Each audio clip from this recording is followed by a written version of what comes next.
Good afternoon, everybody. Welcome. Thank you for joining us. We are very grateful that you're here today, and we certainly hope that you are healthy wherever you are. We had wanted to announce our virtual summer season in the pandemic, and we will be coming back to you in the coming weeks to tell you more about these offerings and performances, which will feature many of our familiar Glimmerglass artists and also introduce you to a number of new performers. We will also be hosting a series of town hall discussions like this one on various contemporary topics with a range of speakers. All of these will be on Thursdays at 5:30 p.m. Eastern Daylight Time, so mark your calendars, please. Today, we are very appreciative for the recognition of our world premiere opera, Blue, that premiered last summer by Tazewell Thompson and Janine Tesori, as it has just received the National American Critics Prize. We are grateful and thankful to everyone who was involved in this production to create these performances, and we hope that when the pandemic ends, its life will continue in other theaters as it was planned. As an arts community, now we want to be listening and reacting as best we can to the current social reawakening. We want to create here a dialogue through our art form and help teach ourselves and our audiences to be consciously aware of racism and oppose it in its many manifestations. We want to do better through thoughtful actions, not just words. This is why we, as the artistic leadership of the Glimmerglass Festival, are here. We want to start it here. Leading an opera company means being a practitioner of community building, bringing together all kinds of people together in stories and song. I am thrilled today to have my colleagues with me, Joe Colaneri and Eric Owens, and I will let them introduce themselves. Hello, everybody. I'm Joseph Colaneri. I'm the music director of the Glimmerglass Festival, coming to you from New Jersey. So happy to be here with you this afternoon. I have been music director of the festival since 2013.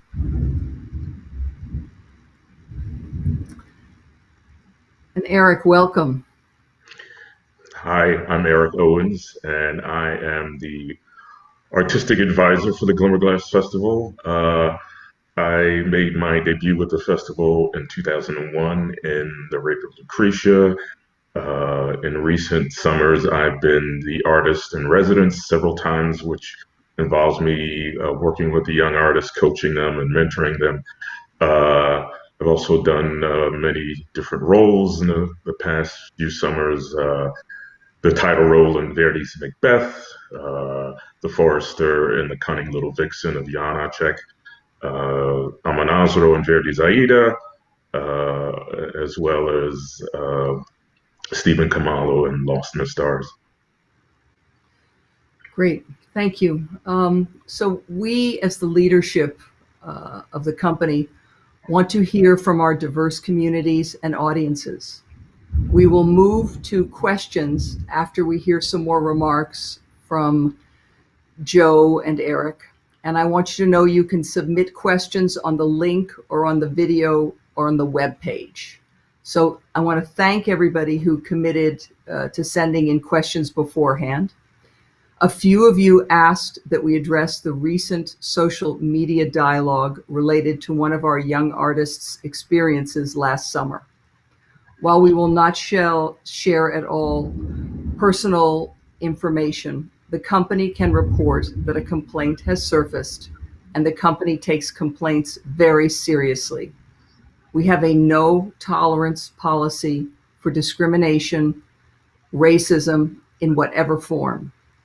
The company aims to provide a safe space for all artists of all backgrounds to express themselves freely and openly. We take this matter very seriously. Hence, we have chosen to engage an outside objective firm to investigate completely and review all of our policies. Once the investigation is completed, the company will take appropriate actions. We would like to ask you to respect the privacy of all involved and to focus on forward action. The festival now recognizes it is deep in the fight to oppose systemic racism and discrimination. We are very grateful to the many artists for driving the change that is needed in our industry of classical music. We're having a huge storm here, so I feel like suddenly things are cutting in and out. I want to turn for a moment to hear some more from my colleagues on the things that we're working on.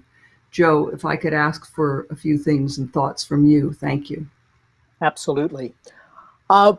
We are using this opportunity today to listen. And after one listens, we need to react to what we hear. And then most importantly, we need to act. We are seeking input, collaboration, and of course, dialogue. We are completely committed to using your questions today and your concerns as a platform for change. We see this town hall today as a place where the leadership of the Glimmerglass Festival can be transparent about the actions that we have already taken, as well as our intentions as we move forward. Now, through your questions that we have already received, we want to improve our strategies in order to set an example of inclusion and diversity for opera and the arts. Indeed, we must be a strong catalyst for change in our industry by setting a strong example, by listening, by hearing, by reacting, and then by acting. So we strive always to create a safe space for artists of all identities at the festival. You know, I like to say, especially about our Young Artist program, we have over 50 young artists with us in any given summer. And I always like to say that for them, we want to make this experience a soft place to fall. You know, these young artists come to us with so many different talents and skills and ideas. And we want to give them the safe space, the place artistically where they can try out that high note that they've never sung in public before, where they can work on that specific bit of acting that is new to them, that they can stretch themselves in ways and know that we are there with them and under them with the safety net. So we create that soft place for them to fall. And we now want to expand upon that, to broaden that idea of an artistic safe space for all young artists so that they now can have a safe space for all of the experiences that they have with us at the Glimmerglass Festival. I'd like to move on to my colleague Eric Owens. Thanks, Joe. You know, there are some inequitable structures in place in the opera industry, and we understand that we as a company have the opportunity to work on dismantling those structures and to push for change, and both internally and in the field at large. I will say this: as a company, we have worked to produce programming and casting and education that diversifies our fields and speaks to social justice and to cultural relevancy. Projects such as Blue, as Francesca mentioned before, and the Breaking Glass series led by Paige Hernandez, and my own time here with artists from South Africa to create Lost in the Stars, you know, some of the ways that we've been committed to inclusive and diverse programming. So. Thank you. Thanks, guys. We've received a variety of questions, and since many of them have overlapped, we have grouped them together. The questions and the comments you submitted will inform us as we move forward, and we will, I hope, answer them as best that we can at this time. Joe, I'm going to turn to you for the first question. Sure. Thanks, Francesca. So the first question we'd like to address is, what have you done so far to redress inequities? Well, I'd like to discuss with you now the actions that we have already taken. Over a year ago, we had an annual staff training. And at that training, we invited a senior member of the EDI program at SUNY, at the State University of New York, EDI being Equity, Diversity, and Inclusion. Last summer, during the production period of Blue, artists and staff members formed a working group to begin to address equity, diversity, and inclusion on campus at Glimmerglass, and developed an equity action plan, which we have been in the process of implementing. We have also very happily secured funding, and we have now identified someone that we are in the process of hiring as an EDI advisor. And so this person, we are looking forward to having her help us guide the festival through this plan that we have begun to implement. And then we will then hire a full-time EDI position very shortly after that. So we're taking these very, very important positive steps to educate the company. Education is such an important part of what the festival does. Education for us, from young people, offering opportunities to all ages, whether it be through arts education, or in this case now through the most important kind of education through EDI, through equity, diversity, and inclusion. And we have taken very, very positive steps to begin that process forward. Thank you, Joe. And I do want to say they're steps, they're baby steps, and I know that. As Eric said, fixing things within our profession is not something that one can do overnight, but I know that we are committed to doing the work. This art form is over 400 years old. Discrimination has been with us since Exodus in the Bible. And so we are now taking our baby steps, and I'm grateful to the many staff and the artists who have come forward to help us think about things. A second question, again, which is a compilation of several different questions which came in. What is your plan to acknowledge, address, and reconcile the racial trauma inflicted on your Black performers in the past? What do you plan to do differently now? Please clarify what it means to stand with your Black colleagues. As I said, we recognize and acknowledge that the industry of opera has been one of inequity. We are willing to challenge ourselves and examine how we may have unwittingly or unintentionally perpetrated that structure, and then work to change the system. We have been, as Joe said, developing an action plan over the last year. And as you heard, these plans include working with and hiring consultant and staff. And again, it's a process.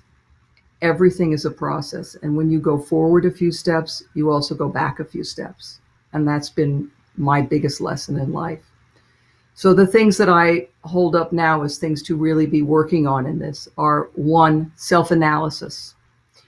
We will comprehensively evaluate all of Glimmerglass's productions, educational programs, and partnerships. And I also ask you, our audiences, and those who've been with us, suggest partnerships.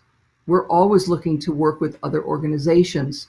If there's ways that we can enhance what we do by these partnerships, that is going to be the way forward in the arts. Training. Obviously, we are committed to training with over 50 young artists every year and an additional 50 interns in administration, production, every other aspect of the company. However, we want to expand the diversity, particularly in the interns. I think that we have worked very hard in the young artists and in guest artists and in mentoring these kids, but we need help in finding more kids who are coming out of schools who want to pursue careers in the arts, in administration, and in production. Obviously, training also means expanding our commitment to EDI for the full-time and seasonal staff. You might be interested to know that the full-time staff is about 30 people, and in the summer it is 350 people. So that's a lot of people to hopefully bring along together on this journey. As I say, a commitment to diversify offstage. That doesn't just mean backstage and administration. It also means recruiting diverse board members and other staff members. This is something that we are committed to doing. And again, if you want to help, these are ways that you can help lead us down these paths. And last, to hold ourselves accountable. This means to develop tools to monitor and evaluate progress. Like I said, it's process to make progress. Nothing is overnight. We, of course, will also publish a concluding report designed as a guidebook so we can continue our efforts. So self-analysis, training, diversity, hold ourselves accountable, and then affinity groups. We will create more affinity groups within the company. We need them to help us communicate amongst ourselves better. And all of this we will do to be as transparent as possible in all of our actions. Thank you. Eric. There's a question, how do you foster an inclusive environment for Black artists without doing specific programming that requires Black artists? Well, to continue the casting opportunities. I know Francesca is one artistic director who loves to have a cast on stage that looks like our community, that looks like America. And over the years, I've seen her colorblind cast quite often. But other things that can help us along is to advertise the call of all roles within the classical repertoire. We'll advertise it within the Black community. Part of our action plan is to open up those opportunities and seek input about where to advertise and connect with the Black community. Also, as Francesca was saying about creating jobs for young administrators. There cannot be administrative leaders if we don't recruit them and train them. And so that active recruitment, I think, is essential. But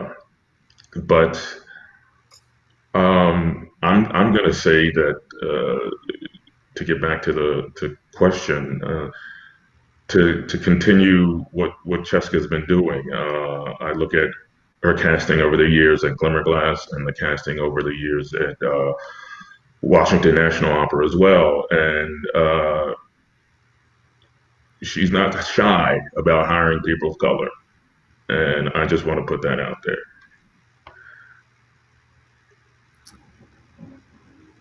Thank you, Eric. And I appreciate you saying that. And I know it's not enough, but it's a step. It's always a beginning. And I think, as Joe and I said before we started, we have been in this profession a long time. Eric is younger, and there's a lot of younger people out there who I am committed to changing this profession and helping you change it, to make it into something that works for everybody and that represents our country and speaks our stories and speaks our music as loud and clear and reaches as many people. Because I think we certainly know now in the time of the pandemic that art, they're going to get a vaccine, I pray, but art is going to have to cure our souls. I hope the vaccine cures everything else so that we can all go back to live performances. In terms of live performances, one of the questions that has come in, a couple of questions again together, is what resources is Glimmerglass providing to visiting artists of color to support them in a rural, mostly white, often racist surrounding community that even is known to fly Confederate flags? Yes, that does happen, but many other great things happen in a rural community. And I am grateful that we are in a very unique situation where we are bringing art and content to people who maybe don't always have access to it. But in answer to this specific question, we have taken some pretty active steps. First of all, we are now in the process of working with the leaders of Cooperstown, the town where we are based, and surrounding areas to directly address and confront the issue of racism in our community. The many recent protests throughout the country, but most importantly, in these areas here, has motivated people and citizens to begin an action plan that would affect public policies and increase resources. Glimmerglass has been invited to be part of this group to represent our interests, and therefore, of course, all people who come here to work with us and also those in our audiences. In the past, we have worked and created a faith group where we have worked with different churches, mosques, and temples. We need to go back to motivating that group to help us. For everyone who is not a New Yorker, you should know that our governor this week put a plan into action called Say Their Name, which places more transparency on law enforcement. We will work with local law enforcement to ensure that they understand and respect our diverse demographic. We are also working with many of the local schools to help teach messages to younger children. We all know education begins, the younger you can help kids understand things, then it goes home to their parents, and that may help make change. We also are working with local universities at this point. We have even put pressure on the towns in our area to up their signage to be welcoming to all. We are working with major organizations in our county like Bassett Hospital to seek more diversity in the entire community to encourage people to live here. So these are the things that we are working on. And of course, we welcome suggestions in all of this. At this point, I think we've talked for a while, and I see that questions are coming in. I'm going to read the first question. And here we go. In what ways do you think the internship and YAP programs disproportionately limit people who are from low-income households? How can it be restructured in order to draw in more from that demographic, but especially people of color? I think we probably all would have something to add to that. I think there are a couple of things right now that would help with that. And Eric now is a major educator, I know will chime in. In the time of the pandemic, of course, everything is digital. We may be going to digital auditions. Everyone has access to some way to make a digital audition. Therefore, getting rid of the problem of traveling.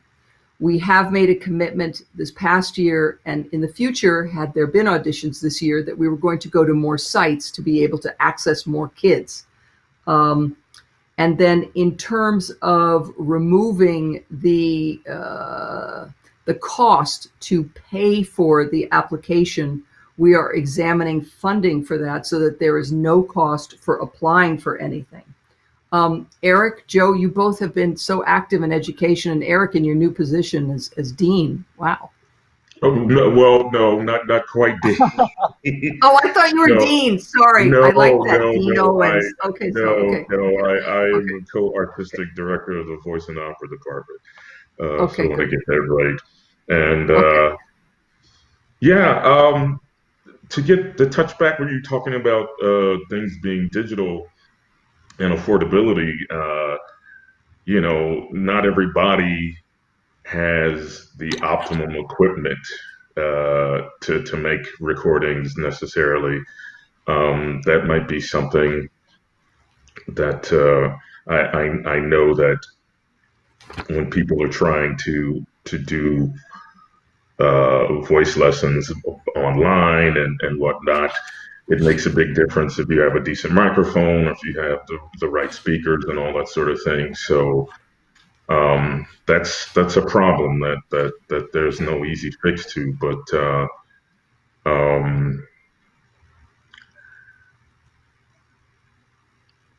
my train of thought derailed. Sorry. I'm glad you mentioned that. I just want to say one thing about the microphones, because we are actively, this summer, we will be doing our young artist program digitally. And I know that we have a pretty active program with both of you and our artists in residence, Bill Burden and Isabel Leonard. And if there is an audio or microphone problem, we have a solution for those young artists, and we will assist in solving that problem, period. Wonderful. That's fantastic. That's fantastic. I'd also like to mention the importance of recruitment. I know in my many years in teaching as well, sometimes you identify a student and you might go to them and say, hey, how about applying to Glimmerglass or applying to any of the myriad of young artist programs that would be appropriate for them in a particular summer? And sometimes the response you get back is, oh, I'd never be good enough, or I don't think my family would let me go, my family would understand. And a lot of times you have to help, you have to encourage them, you have to serve as a vehicle of information, sometimes really opening the space for these young people who may not have had spaces open for them before, but open a place for them so that they feel welcomed and that you're there, again, to support them and help move them through.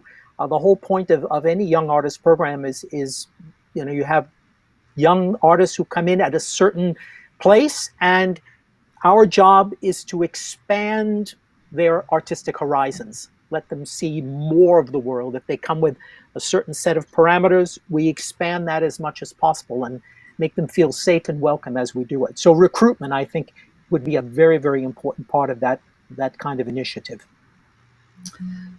This year, I do know that we reached out to 55 historically Black colleges and universities seeking particularly people for internship non-performing.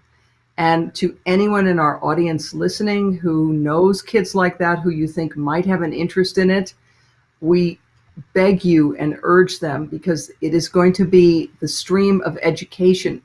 I always just feel like everything goes back to education. So I hope that you can help us with that. These are all things that you are sharing ideas with us, but we also are asking for help for certain things. So I put that one out there to everyone.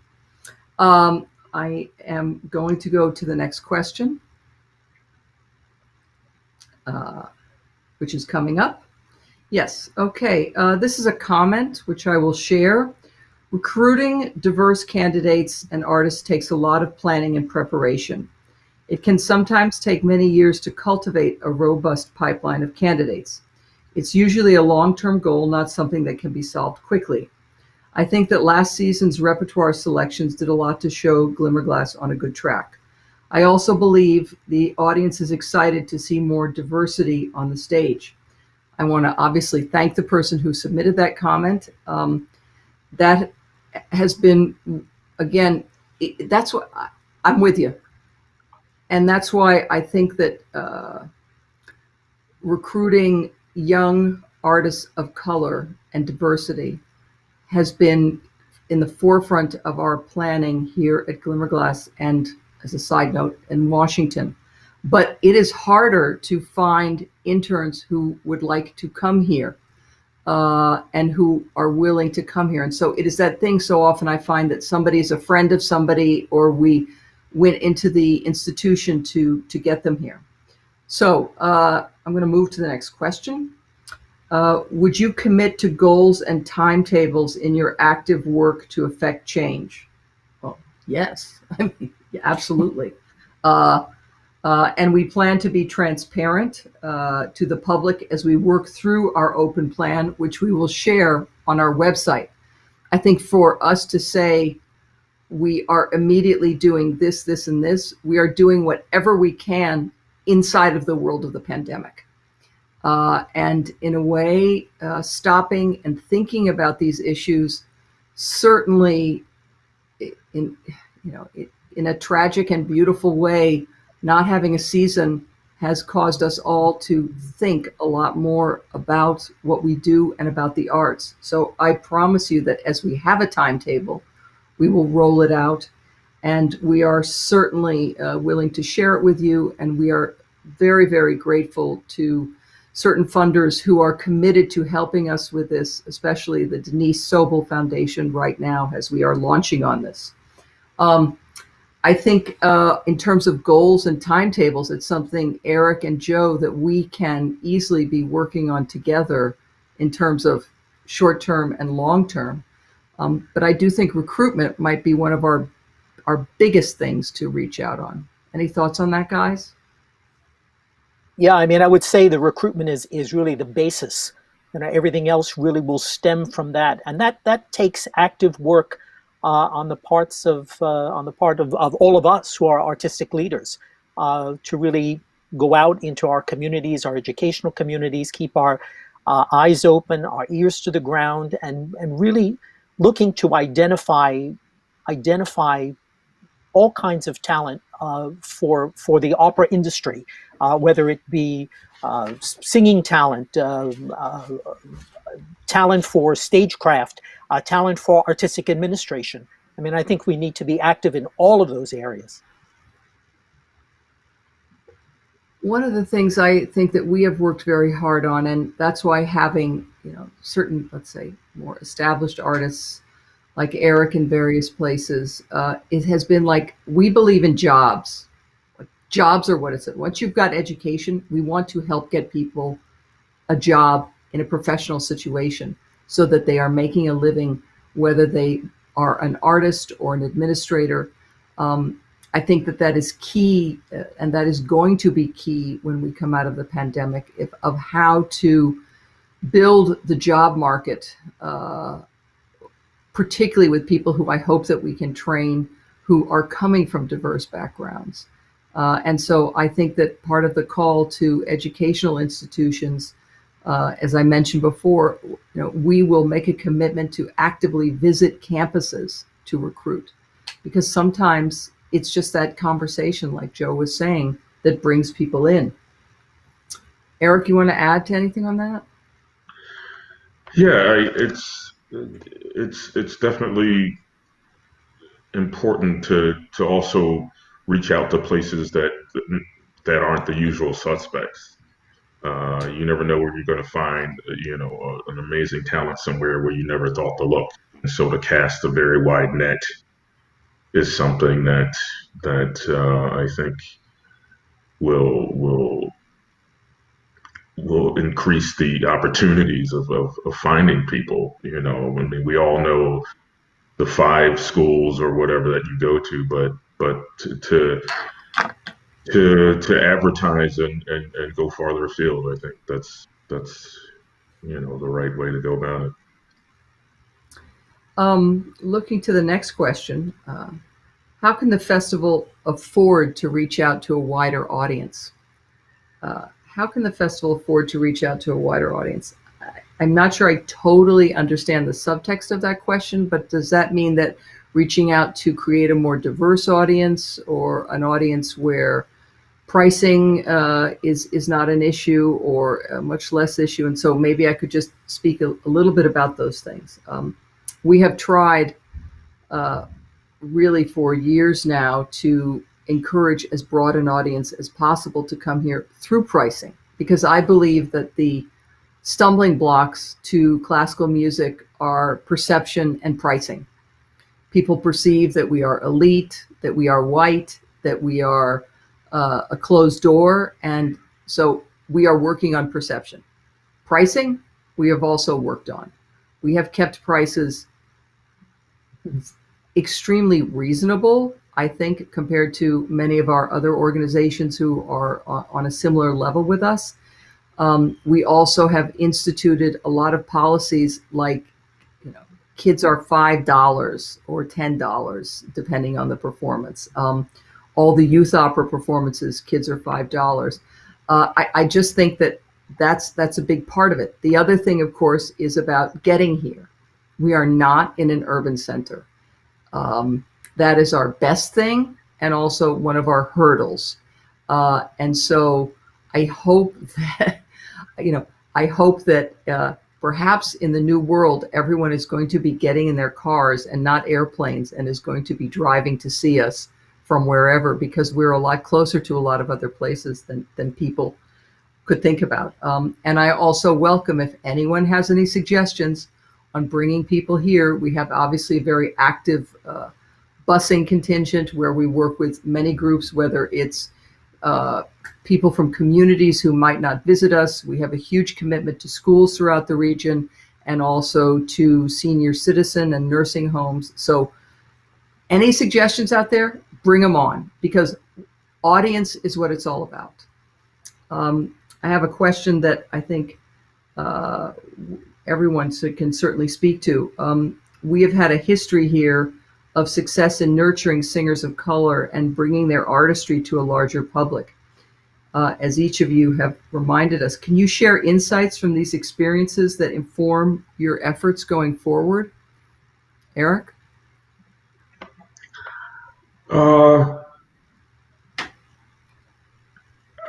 I can talk about my experience with Lost in the Stars, Yeah, and that'd be beautiful. and how there was this coming together of many different communities. You take the Black and white Americans coming together to create this piece, but also there was a contingent of South Africans who came and made the piece all that more special and relevant and alive, because this wasn't something that was foreign to them, being set in South Africa. Um, I think when we think about repertoire choices, in addition to the standard repertoire, I mean, things like that going forward, where people who would have never met each other before are coming together and to create something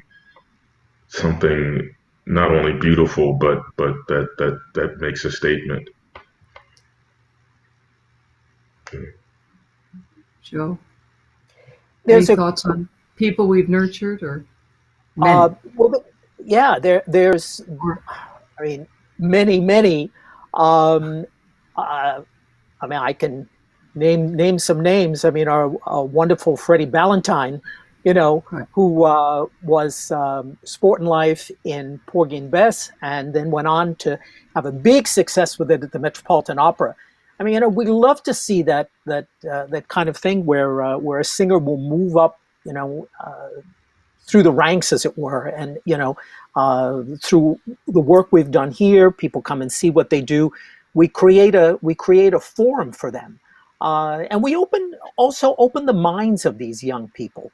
That's one of the things that I love to see that we do, not only in musical ways, but in terms of how they have to learn how to react with one another, how to be the right kind of citizen.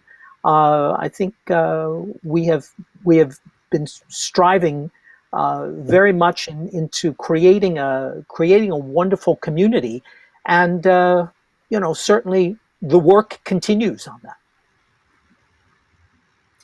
I hate to even mention people because I feel like then we're leaving somebody behind. But Right, you mentioned exactly. Freddie, and I think of him Uh-huh. in the Crucible as Reverend Hale, and how I would think it was Reverend Hale. Yes. The he was amazing. Or in our first year here, Janae Bridges was the student cast Carmen, and now is singing at San Francisco Opera, and most recently, and the Met, we hope, when they reopen their doors. And just so many young artists, but I am particularly proud of some of those those people who have launched forward. I have some kind of specific questions about our facilities. Are there ways for the costume shop and the fitting rooms in general to be more sensitive and inclusive to people of color? Absolutely. Help us do that. Specifically during fittings that involve manipulating hair, or when discussing or touching other sensitive parts of the areas of the body. Absolutely. That's a great question, and one that we can take immediately into action. When we're back in the costume shop. Will you be willing to hire more barbers and hairstylists that feel competent in providing haircuts and hair management for your Black performers? Thank you. That is absolutely, we will do our best there. These are very good points, and we will add it to our work list. That is something that has been important to me in Washington, D.C., and I know that we have done that there. And perhaps it has not been as easy here, but we will add it to the work list for sure. Question, does the Glimmerglass Festival do much advertising or programming in schools in Utica? The theater community in Utica schools and the Utica community is alive and well, and festival materials and advertisements would have a better likelihood of reaching a diverse young audience. Yes, we do advertise in Utica. We do lectures and talks often at the Munson William Proctor Museum, but also we were involved before it closed, the Mohawk Valley Refugee Center. We were bringing music programs there. I'd like to remind everybody that this Saturday is World Refugee Day, and obviously tomorrow is Juneteenth, when we will be seeking some reflection amongst ourselves. But yes, if there's somebody in Utica who wants to help us, that's what makes people go to the theater, is people they know say, come to the theater with me. That's like life. Changing people is somebody says something, obviously now somebody says something racist, talk to them. Your uncle, your husband's blah, blah, that's how things change. They change by people communicating with each other. Okay, two other related questions, and maybe somebody else wants to add something about Utica, because I want to make sure I read this correctly.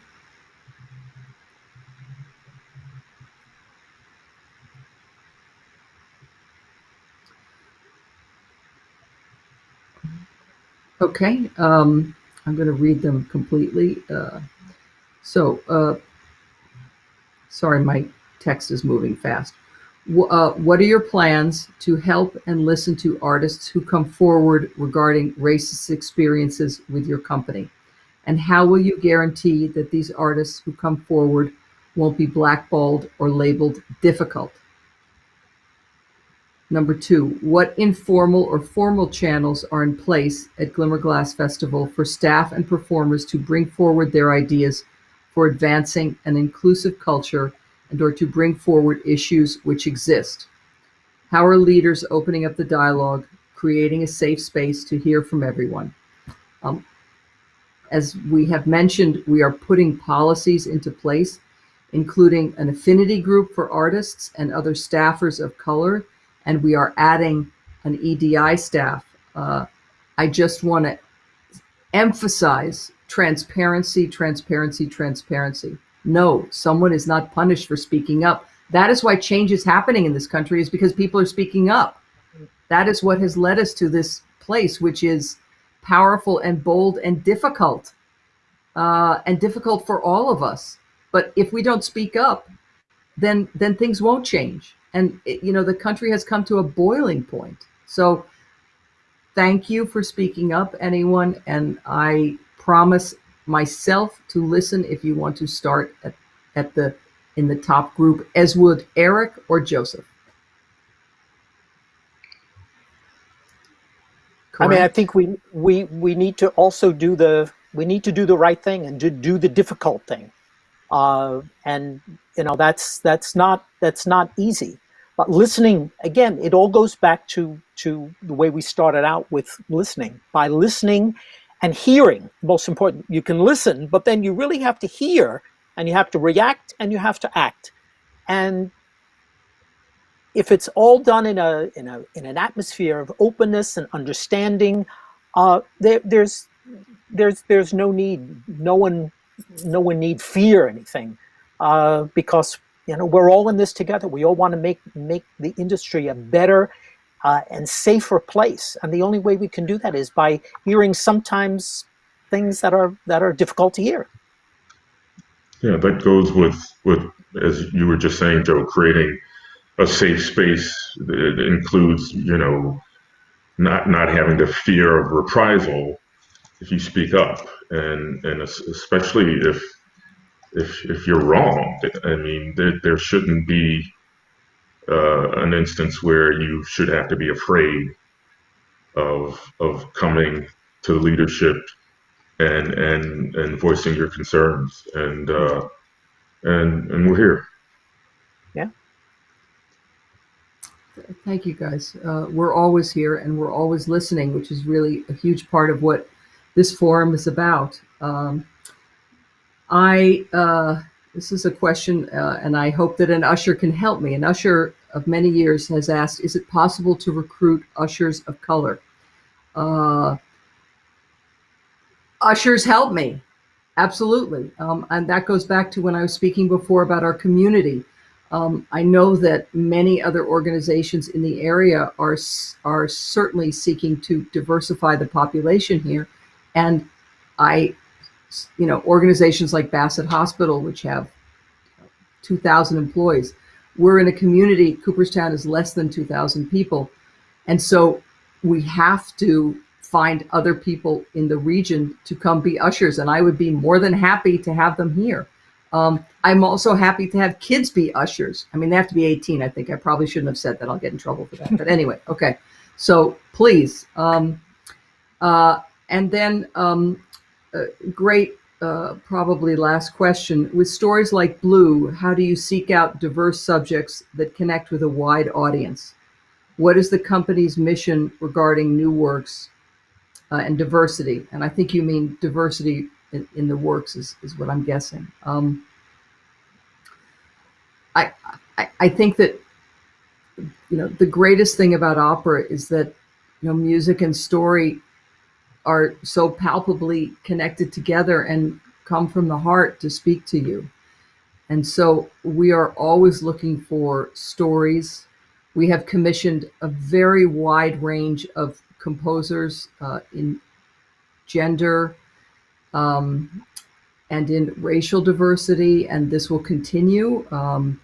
I'm very sorry that we were thwarted to do Kamala Zankaram's Jungle Book this year, which was an incredibly beautiful story using East Indian music in it. And so these stories like Blue, we certainly have other things in the pipeline. And again, I pray that we can be back together live, because then I could tell you what those stories are going to be. But if I told you now and then we still can't come back together live, then it wouldn't be fair. But we are working on a series of works that speak to a number of different issues that are part of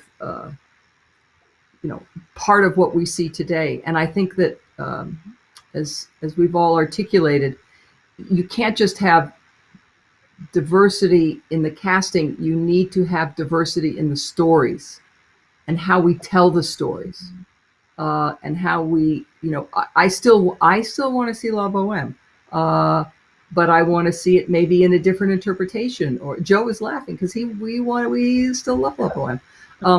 But I also want to be commissioning Blue. I mean, sometimes people say to me, Boheme again. I'm like, oh, come on. It's a new interpretation. You're going to see a great new singer. I mean, I was whatever. I mean, so I think that this mission is inherent in our company policies and ways of thinking. And I wish I could tell you some of the plans that we have coming up. There are a couple questions that just keep coming up, so I just want to mention a few things. Again, we are planning on hiring a staff person to help us with all of the questions surrounding EDI. We are committed to transparency as we work through this, and check in on us and hold us accountable. The national outrage over violence and mistreatment of Black Americans is in part propelling the arts industry into challenging and crucial changes. And we are committed to being there and to listening and learning and growing. We want allyship. We want to create the artistic spaces where our Black community can feel safe and supported and heard. That is part of our mission. We are going to continue these discussions like this and other ones in other town halls, which I want to tell you about briefly before we close, but I would love for Eric or Joseph to add any closing remarks.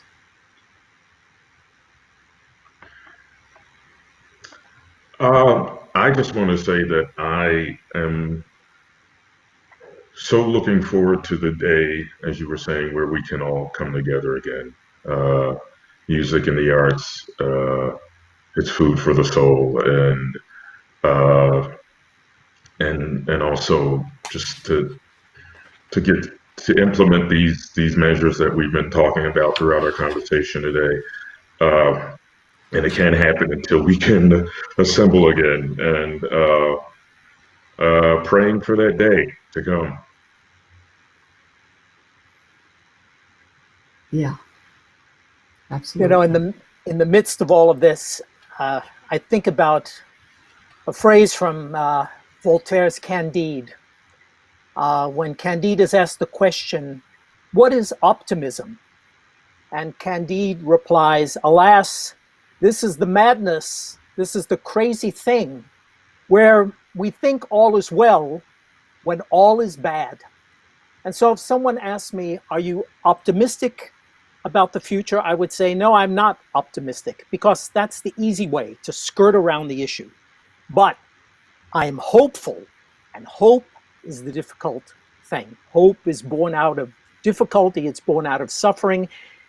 And with hope, we have to walk straight through the situation. We walk straight through the fire. And when we get out on the other side, I'm hopeful that all is going to be well. I hope it will be well, but I know it will be different and better, because I am committed for us to make many of these journeys together. I hope that you will join us for more of these town halls. The two that are coming up, again, will always be on Thursdays. The first one is July 16th at 5:30 p.m. It is called Never Again. It is a meeting to consider how the stories, how we tell about the past, and how it shapes our future. The special guest will be Tana Ross, who is a Holocaust survivor, and she will be speaking with Zahn Karn, who is a professor from Colgate University. The next planned town hall will be on August 13th, again at 5:30. It's a Thursday, with Sister Helen Prejean, best known for her book Dead Man Walking, which became a film, which became an opera. She will be having a dialogue with Dr. Teresa Miller, who is the Senior Vice Chancellor for Strategic Initiatives and the SUNY Chief Diversity Officer.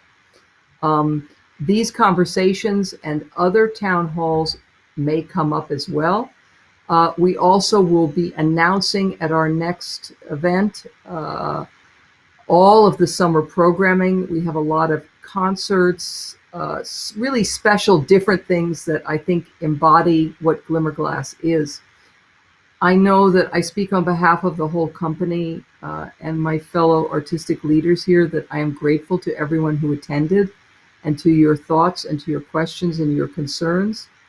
Please, I asked for your comments. I promise transparency, and I promise to listen, and I promise to do better. I just want to do better. That's all I want. Tomorrow is, as I said, Juneteenth. The company will be taking time off for reflection, and we will look forward to hearing from you. I want to thank you so much for coming with us tonight. I want to thank two of my beloved and very esteemed colleagues, and how I long for us to be close and to be making music together again and to tell stories.